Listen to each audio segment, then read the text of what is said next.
in the territory on west, there's just one way to handle the killers and the spoilers, and that's with a U.S. Marshal and the smell of Gunsmoke.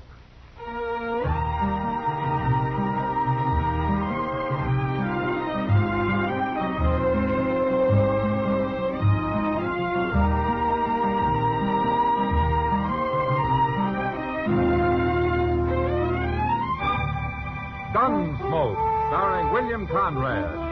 The transcribed story of the violence that moved west with young America. The story of a man who moved with it. Matt Dillon, United States Marshal.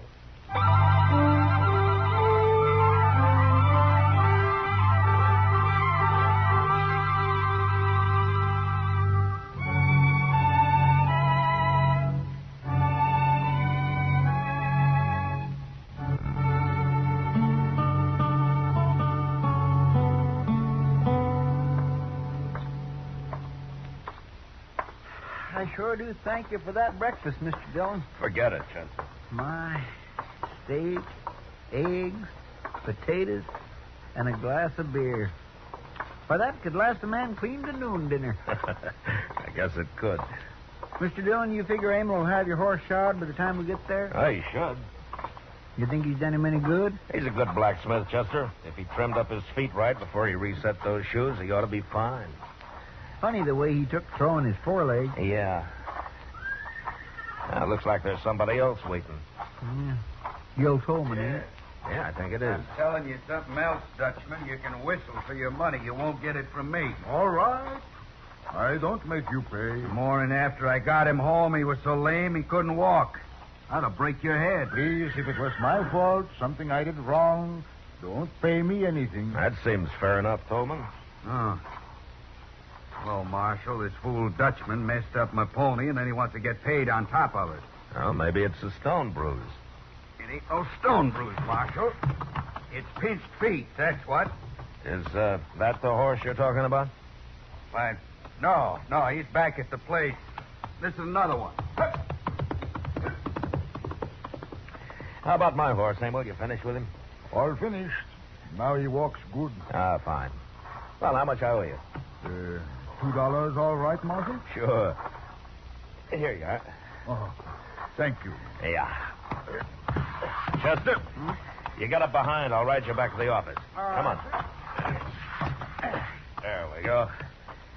Marshal, Yeah. Mr. Tolman told lie. Oh? Yeah, the horse he ride just now is the one I shoot 2 days ago. You can see he's not lame. He didn't seem to be. There's sure nothing wrong the way he travels. Emil, why's Tolman hoorahing you, huh? Do you know? Maybe because I'm German. Maybe something else. Who knows? Well, I'll ask him to settle his bill with you if you like. No, Marshal. Well, you won't get rich if you aren't paid, Emil. Money is good, yeah, but better to have no enemies. All right, Emil. Well, Chester, hang on. Get out! This is Marshal Matt.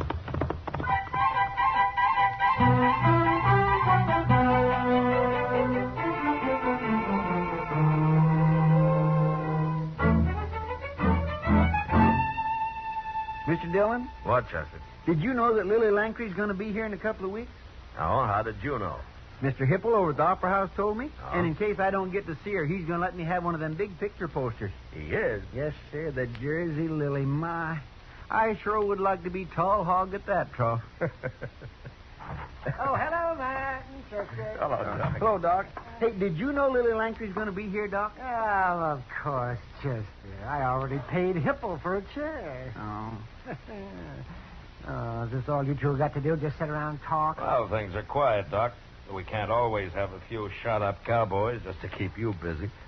Besides, we're waiting for the evening stage. Wish I had the loan of a door. Maybe I'd get to see the Lily, too. Chester, here. Oh, no, sir. Here's the $1. Now, will you be quiet? Well, sir, I sure do thank you, Mr. Dillon. Marshal Dillon? Oh, Emil, come in. I just come by to see how your horse is. Oh, fine, Emil, fine. I think that should fixed him up. Good. Hey, you're all dressed up, Emil. You got your Sunday clothes on. Yeah, I'm meeting stage. 5 o'clock. Oh, is that so? Yeah. Got new wife coming. Oh. You got one? Is right. Well, I didn't know you were married, Emil. Oh, not yet married. I will get married after she arrives. Well, forevermore. Who is it, Emil? Well, I am doing good now and want to have wife and children. But girls here in Dodge don't want husbands. They like better the Texas Trail and Longhorn. Well, there's a lot of excitement and money to be had working around a saloon. Emil. That's true. So I answer advertisement in St. Louis paper. You did what? Advertisement says young German woman wants husband. So I write to the paper and say, come to Dodge City, be wife of Emil Volheta. And she's coming in on this evening stage. Yeah, that's right. Oh, well, that's just fine, Emil. You got a place for her to stay? Yeah, I talked to Mr. Green at the Dodge house. Oh. She'll stay there until I get the place ready behind my smithy. It's here. The stage just pulled up the other side of the plaza. Oh. Well, good luck, Emil. Oh.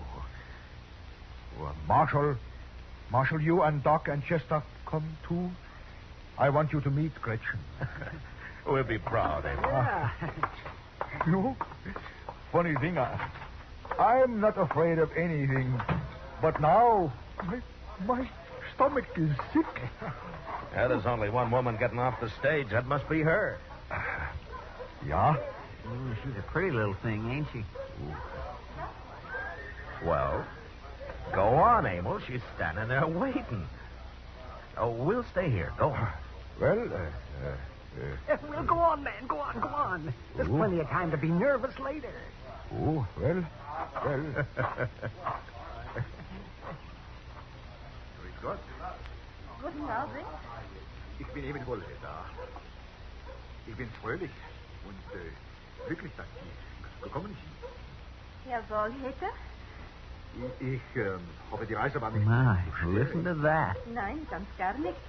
Ich bin erfreut, hier Makes you wonder how they can understand each other, don't it? Talking that way. Oh, Chester, for heaven's sake. Liebe Leute, ich werde Sie Ihnen Oh, look, he's bringing her over here.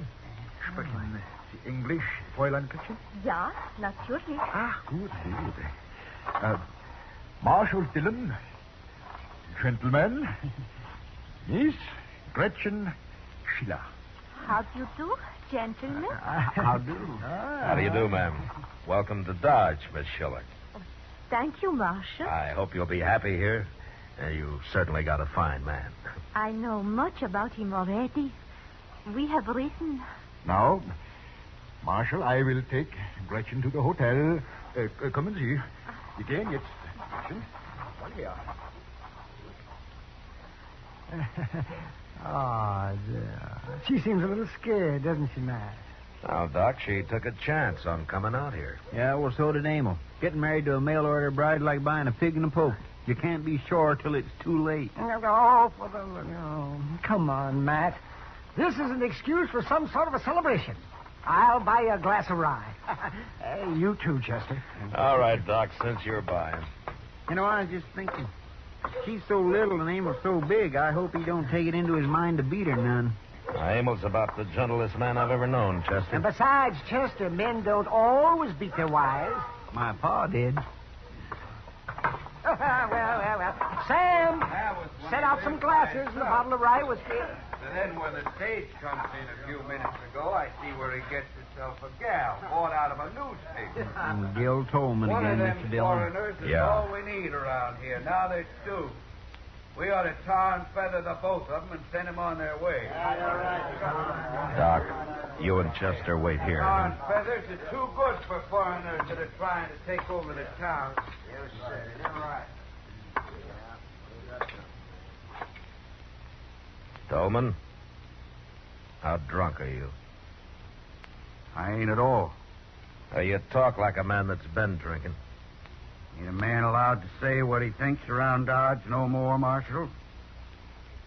Not when he's thinking that way, Tolman. This is between Woolhater and me. Has nothing to do with the law. It's got a lot to do with me, Tolman. Now, you drink up and get out. And you take Spooner and Willie here with you. Just a minute. Now, you listen to me. All of you. Woolhater's trying to mind his own business. And if there's any trouble, I'll know who started it. And he'll go to jail. You saying you're going to lock me up? Tolman, if Emil Woolhater ever gets mad enough, he'll kill you with his bare hands. Now leave him and his girl alone. Girl. Why, she's probably nothing but a...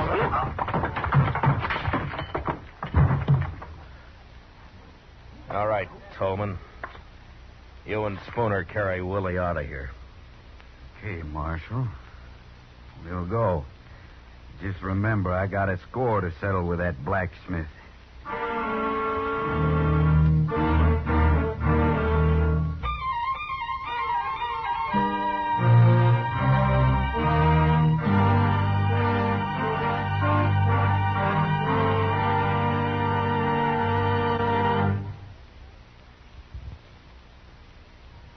We will return for the second act of Gunsmoke in just a moment. But first... Later tonight, CBS Radio's Gangbusters again recreates a dramatic, spine-tingling, factual history of the pursuit and apprehension of some of the world's most dangerous criminals. Tonight's program reveals the story of a strange stick-up gang which comes to no good end in the case of the close-knit family. It's another story based on actual police files, telling the truth about criminals and crime. Don't miss the case of the close-knit family on Gangbusters over most of these same stations later tonight. Now the second act of Gunsmoke.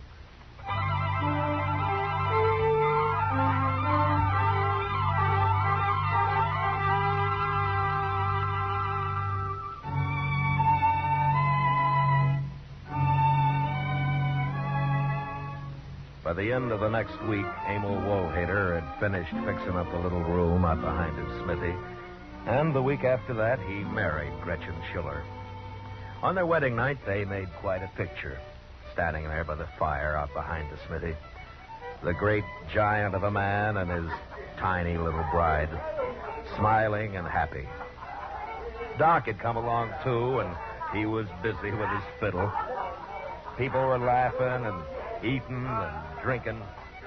Somebody had brought along a barrel of beer, and there were hard-boiled eggs and pickled pig's feet, roast chicken, and smoked beef. Some of the women had brought sugar cakes and dried apple pie, and some of the men, whiskey. It was good fun, until Tolman and his sidekicks arrived. Well, I didn't think he'd show up here, Mr. Dillon. No, neither did I. Where's the dancing? He's kind of drunk. Yeah, so are Willie and Spooner. Willie, go find yourself a gal. You too, Spooner. Me, I got one waiting. I'm gonna dance with this little old gal. How about it, Mrs. Woolhater? Emil? Come on, gal, dance. He don't care. Emil? We are all friends here. But I... Nobody's dancing right now, Tolman. Why don't you forget it, huh? Well, if it ain't the marshal. You are welcome here, Mr. Tolman. There's food on the table and drink. I don't want nothing to drink. I want to dance. Doc, start that fiddle playing. Come on, you. We're gonna dance. Maybe you drink too much to dance. Don't you lay a hand on me. Why don't you just go home, Tolman, and sleep it off? Me and Gretchen's gonna dance, that's why. Come on. I'm sorry to do this, Mr. Tolman. Put me down. But now we put you in the water closet. Put me down. Pull you off. You stupid ox. Put me down. All right. There you go.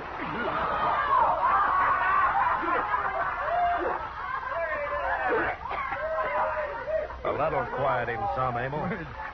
Better than hurting him, I think. You filthy Dutchman. I'll pay you back for that. Come on, Willie. Spooner, let's go. Everybody, have fun. No troubles on wedding night of Gretchen and Emil.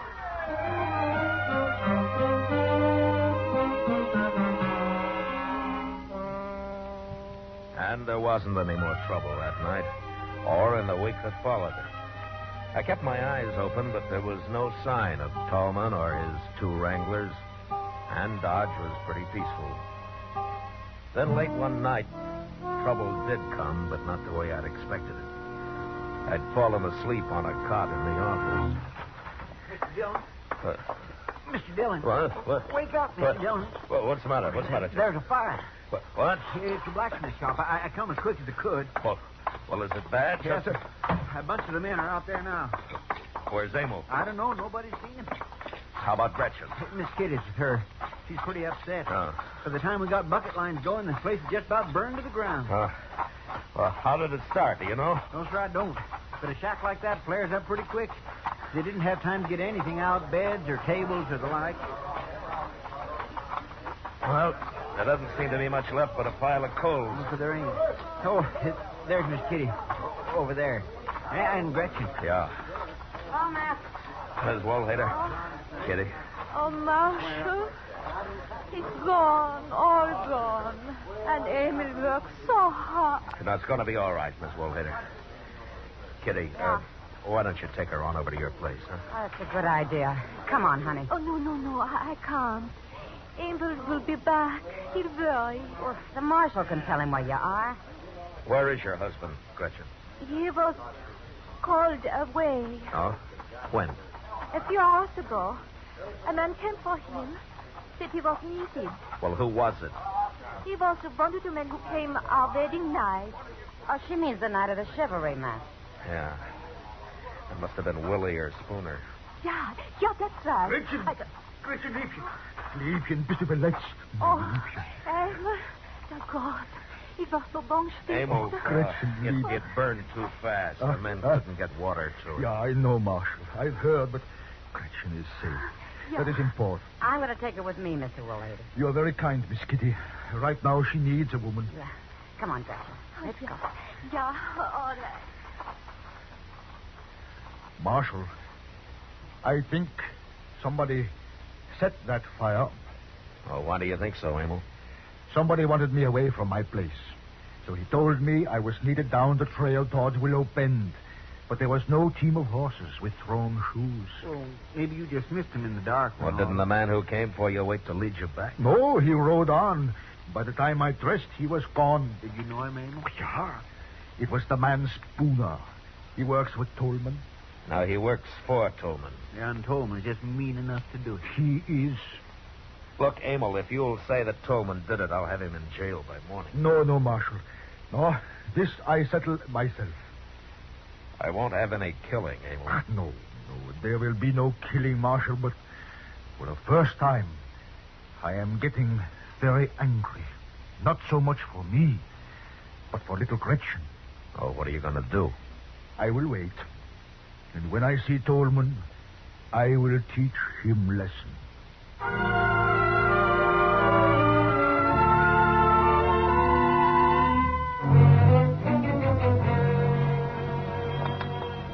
You want some more coffee, Mr. Dillon?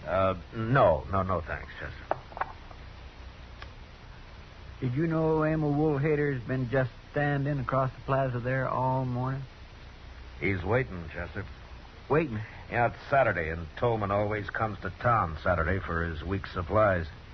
He probably figures if he didn't come in this morning, people would suspect he was afraid to. Yep. By golly, Emil's still there. Just standing. You think Tolman knows Emil's after him? I don't know, Chester. Mr. Dillon, Yeah? he's coming. Tolman's coming. And he's got Willie Sachs and Spooner with him. Come on, Chester, let's step out onto the porch, huh? I think we need a little air. Yes, sir. Hey, look at the three of them. Walking right down the middle of the plaza. Yeah. Tolman, come over here a minute, huh? Why, sure, Marshal.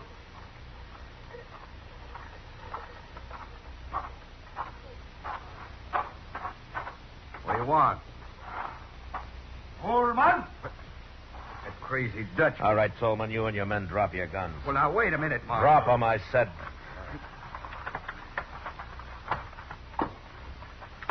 That's better. Now, gentlemen, I think the blacksmith wants to talk with you. What? Mr. Tolman. I don't mind when you don't pay me for work. I don't mind when you're a little drunk. But when you do something to upset my wife, I mind very much. What are you talking about? I'm going to fight you, Torman, and hurt you. You lay a hand on me and Spooner and Willie here will tear you to pieces. I don't want to fight other men, but if they try to stop me, it's too bad. You are crazy. No, just very mad. I'll see that they come at you only one at a time. Please, Marshal, you stay out of it, out. If they want to come at me at the same time, let them. Boys, get the Dutch.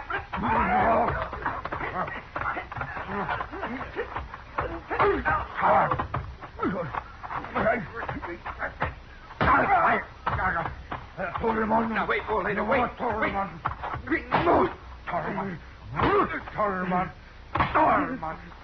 All right, Emil, that's enough. Emil. Emil, stop it. Stop it. Yeah. Chester, run up and get the I'm doctor. right here, Matt. I saw the whole thing. Oh, my, what a beautiful fight. What a beautiful thing. All right, some of you men there, will you help Doc carry these three men up to his That's place? right, young fella. Get the feet there. Get careful now, careful. Watch their heads against the stairs. Get that man's face out of the dust. My gracious alive, I never seen nothing like it. Yeah.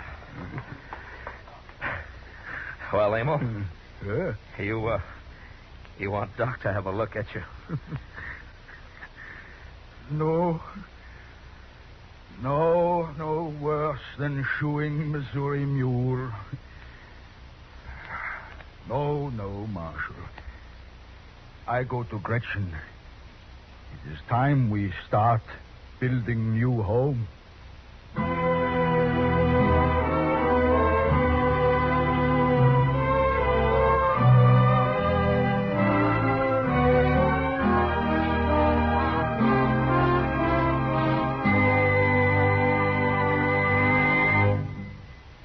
Gunsmoke, transcribed under the direction of Norman Macdonnell, stars William Conrad as Matt Dillon, U.S. Marshal. Tonight's story was specially written for Gunsmoke by Mr. Macdonnell, with music composed and conducted by Rex Corey. Featured in the cast were John Daner, Gene Bates, Vic Perrin, and Luke Krugman.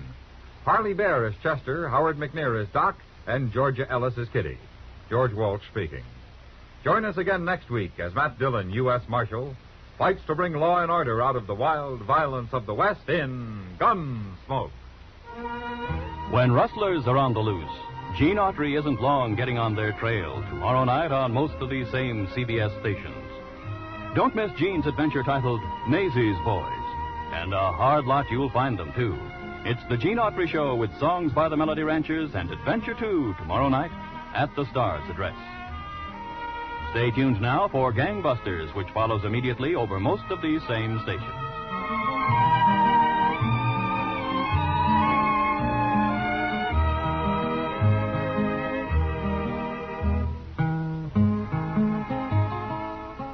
This is the CBS Radio Network.